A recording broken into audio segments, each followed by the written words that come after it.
Greetings everyone out there on the World Wide Well. You and I are going through some really challenging times, and there's a lot to be afraid of out there. Some people are afraid of contracting the coronavirus. Some people are afraid of losing their investments, their livelihood, their business. Some people are afraid of the government kind of reaching in where they shouldn't be reaching in and telling people what to do. And I have a question for you, and that's, what would it take to make you feel better? If the virus went away, if the economy bounced back quickly, which I think it probably will, if somehow the government were to back off and let people decide on their own and take responsibility, would that make you feel better? But the truth is, if it takes something on the outside to make you feel better, then you and I are not really grounded in something deeper. When Wendy and I lived out in Port Hadlock, Washington, there was a straight line wind one day, and it was like a hurricane kind of wind, just a straight line wind, and it devastated a marina nearby where we lived, and the boats were thrown up on the shore and all smashed up and everything else, but a few boats weren't.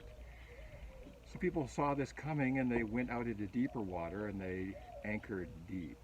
And if you anchor deeper, if you anchor yourself in something deeper, then you can withstand any storm that comes. And we're in the middle of a storm right now. One way or another, there's a storm going on.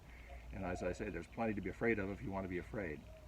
But if you're grounded in something spiritual, then you don't have to wait for a virus to go away. You don't have to wait for the economy to improve. You don't have to wait for the government to go back to where you think it should be for you to be okay. The truth is, we can be okay all the time. And Psalm 31 today is all about that. In you, O Lord, do I seek refuge. May I never be ashamed. Deliver me in your righteousness. Incline your ear to me. Deliver me speedily. Be my strong rock, a strong fortress to save me.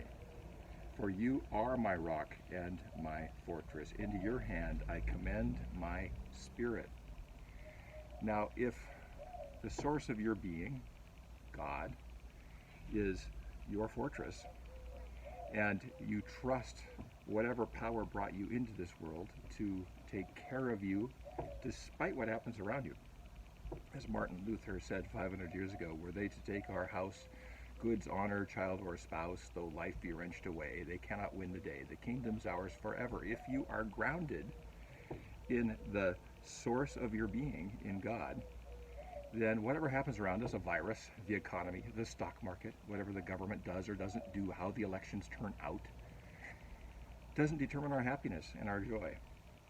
What I'm inviting you to do today, and inviting myself too, is to anchor deep and not let these storms throw our boats up on the shore and smash us up.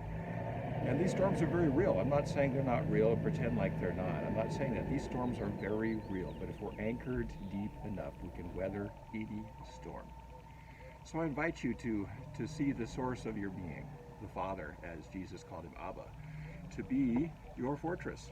And if that's your fortress, what happens around us doesn't really damage our soul. Into your hands we commit our spirit. So think about that today, and think about ways that you and I, according to Psalm 31, can anchor deep.